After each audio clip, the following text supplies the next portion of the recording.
Hi everyone, in this video I'm going to show you how to easily it is to create another account on TikTok.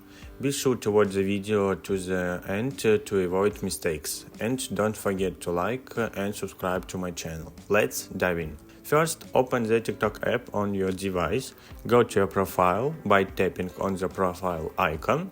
TikTok allows us to log into multiple accounts. To switch between them, tap on your account name. You will see a list of all your TikTok accounts. To add another account, click on Add an account.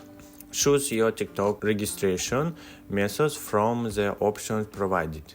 Once you have selected your preferred registration method, follow the prompts to create a new account. Once the registration process is complete, your new account will be added to the list.